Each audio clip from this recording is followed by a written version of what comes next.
Okay బాబు ready. Jubilee hills ఎన్నికల్లో Congress party ఇష్టారాజ్యంగా మద్యాన్ని ప్రవహింపజేస్తూ విచ్చలవిడిగా డబ్బులు పంపిణీ చేస్తూ 1,00,000కు పైగా చీరల పంపిణీకి పాల్పడుతూ రైస్ కుక్కర్లు గ్రైండర్లు పంచుతా ఉంటే స్థానిక ఎన్నికల అధికారులు చోద్యం చూస్తా ఉన్నారు.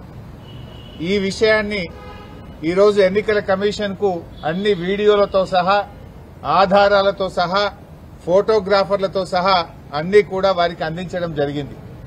తక్షణమే ఆయా అధికారులపైన చర్యలు తీసుకోవాలని చెప్పి కోరాం. ముఖ్యంగా కొంతమంది పోలీస్ అధికారులు, కొంతమంది ఎన్నికల నిర్వహణలో ఉన్న అధికారులు పూర్తిగా తొత్తులుగా మారిపోయి కళ్లు మూసుకొని వాళ్ళు ప్రవర్తిస్తా ఉన్నారు. మేము అక్కడి నుంచి సివిజిల్ యాప్లో కంప్లైంట్ ఇచ్చాం, కొన్ని వీడియోలతో సహా కంప్లైంట్ ఇచ్చాం, రాతపూర్వకంగా కంప్లైంట్ ఇచ్చాం, వాట్సాప్ లో కూడా పోలీస్ అధికారులకు కంప్లైంట్లు పంపాం. కానీ వీళ్లు అక్కడికి వెళ్లకపోవడం, వెళ్లడానికంటే ముందే సమాచారం ఇచ్చి వీళ్లు లేటుగా ఆలస్యంగా వెళ్లే విధంగా ప్రవర్తిస్తా ఉన్నారు. సరే, ఎవరు ఎన్ని ప్రయత్నాలు చేసినా ఓటరు మనకంటే తెలివైనటువంటి వాడు. ఓటర్లు అన్ని గ్రహించగలుగుతున్నారు. నిజానిజాలు గ్రహించి ఓటర్లు తగిన రీతిలో తప్పకుండా బుద్ధి చెప్తారు. కానీ ఈ రకమైన వ్యవహారం జరుగుతూ ఉంటే ఎన్నికల కమిషన్ ఎందుకు చోద్యం చూస్తా ఉంది, ఎందుకు ఎన్నికల అధికారులు పట్టించుకోవడం లేదు, ఇవన్నీ విషయాలను కూడా ఈరోజు ఎలక్షన్ కమిషన్ దృష్టికి తీసుకువెళ్లాం. ముఖ్యంగా కొన్ని సెన్సిటివ్ బూత్స్ ను గుర్తించి అక్కడ పోలీస్ ఫోర్స్ సెంట్రల్ బలగాలు పెట్టండి, సిఆర్పీఎఫ్ బలగాలు పెట్టండి అని చెప్పి ఆయా పోలింగ్ స్టేషన్ల వారీగా వివరాలు కూడా ఎన్నికల కమిషన్ కు అందించాం. ముఖ్యంగా మహిళా పోలీస్ అధికారులను, ఆశా అంగన్వాడీ వర్కర్లను అక్కడ డెప్యూట్ చేసి లోపలికి వెళ్లేటువంటి ఓటర్ల ఐడెంటిటీ గుర్తించిన తర్వాతనే ఓటర్లను లోపలికి పంపాలి. అది ఎవరైనా సరే అందరినీ కూడా ఓటర్ ఐడెంటిటీని పోలింగ్ స్టేషన్ బయటనే గుర్తించాలి. వాళ్ళ ఓటర్ ఐడి కార్డు మ్యాచ్ అవుతుందా, ఫేస్ తో మ్యాచ్ అవుతుందా లేదా చూడాలి. ఓటర్ ఐడి గుర్తించకుండా ఓటర్లను పోలింగ్ స్టేషన్ లోకి పంపకూడదు. మహిళలను గుర్తించడానికి ప్రత్యేకంగా ఒక కౌంటర్ పెట్టండి.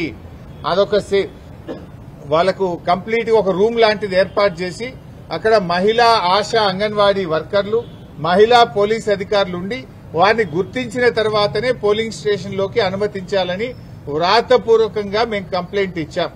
మా దగ్గర స్పష్టమైనటువంటి వీడియో ఆధారాలు కూడా ఉంటే వారికి చూపించడం జరిగింది. ముఖ్యంగా ఫేక్ ఐడి కార్డులు ఇబ్బడి ముబ్బడిగా ఏ రకంగా ఫేక్ ఐడి కార్డులు తయారు చేశారో ఇప్పుడే వారికి సుదర్శన్ రెడ్డి గారికి, మన రాష్ట్ర ఎన్నికల అధికారికి ఈ వీడియో కూడా చూపించాం. మీరు కూడా ఈ వీడియో చూడొచ్చు. ఇక చూడండి, ఇన్ని ఫేక్ ఓటర్ ఐడి కార్డులు ఏ రకంగా వచ్చినాయి బయటకు. ఈ ఓటర్ ఐడి కార్డులు ఇన్ని కుప్పలు కుప్పలుగా బయట ఎట్లా వస్తా ఉన్నాయి. ఇదే కాకుండా ఇంకొక వీడియో కూడా ఉంది, ఫేక్ ఐడి కార్డుల వీడియో. అది కూడా వారి మొబైల్ కు పంపాం, వారికి చూపించాం. చూడండి, కుప్పలు కుప్పలు గుట్టలు గుట్టలుగా ఫేక్ ఐడి కార్డులు ఈ రోజు బయట ఉన్నాయి. ఈ గుట్టలు గుట్టలుగా ఫేక్ ఐడి కార్డులు ఏ రకంగా వచ్చినాయి, మరి ఎన్నికల అధికారులు పోలీసులు ఏం చేస్తా ఉన్నారు, ఈ ఆధారాలన్నీ వారికి చూపించాం. చూపించడమే కాదు, వారి మొబైల్ కూడా పంపాం. ఎలక్షన్ అబ్జర్వర్, ఇతర రాష్ట్రాల నుంచి వచ్చినటువంటి ఎలక్షన్ అబ్జర్వర్స్ కూడా ఇవన్నీ కూడా ఇవ్వడం జరిగింది. ముఖ్యంగా ఇవే కాకుండా చీరల పంపిణీ వీడియోలు, డబ్బు పంపిణీ వీడియోలు, అన్ని వీడియోలు కూడా ఈరోజు సుదర్శన్ రెడ్డి గారికి ఇచ్చాం. వారైతే మాకు ఈరోజు చెప్పారు, తప్పకుండా మేము యాక్షన్ తీసుకుంటాం, ఆ అధికారుల మీద చర్యలు తీసుకుంటాం, అవసరమైతే స్వయంగా నేనే విజిట్ చేస్తానని కూడా చెప్పారు. ఇలా యూసఫ్గూడలో కాంగ్రెస్ పార్టీ కార్యాలయం నానుకోనే పోలింగ్ బూత్ ఉన్నది. అసలు కాంగ్రెస్ కార్యాలయం అనే షిఫ్ట్ చేయాలి, పోలింగ్ బూత్ అనే షిఫ్ట్ చేయాలి. గోడనే అడ్డం 100 మీటర్ల లోపు కాంగ్రెస్ పార్టీ కార్యాలయం ఉంటే మీరు అక్కడ ఎట్లా పెడతారు polling booth? Either you shift the polling booth are shift the Congress party office అని దాని ఆధారాలు కూడా వారి ముందు పెట్టడం జరిగింది. ఎంత జోక్ అయిపోయిందంటే ఈ రాష్ట్ర ముఖ్యమంత్రి పాపం ఆయన చెమటలు పడుతున్నట్టునే ఆయనకు ఇవాళ 6 గ్యారెంటీల మీద రివ్యూ పెట్టిండు. నాయనా రేవంత్ రెడ్డి, నీకు 2 సంవత్సరాల్లో 6 గ్యారెంటీల మీద రివ్యూ పెట్టడానికి ఎప్పుడు టైం దొరకలేదా నీకు? నువ్వు ఆ రోజు ఎన్నికల ముందు ఏం చెప్పావు?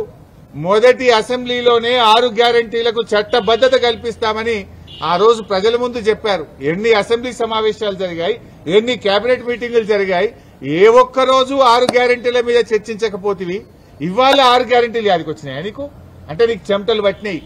నీకు ఇవాళ గల్లీ గల్లీ తిరుగుతున్నావు, మోకాళ్ల మీద తిరుగుతున్నావు బిడ్డ. నువ్వు ఇవాళ 6 గ్యారెంటీల మీద రివ్యూ చేస్తున్నావు అంటేనే నువ్వు ఓటమిని అంగీకరించినవు. 6 గ్యారెంటీల మీద 2 ఏళ్లలో ఎందుకు రివ్యూ చేయలేదు?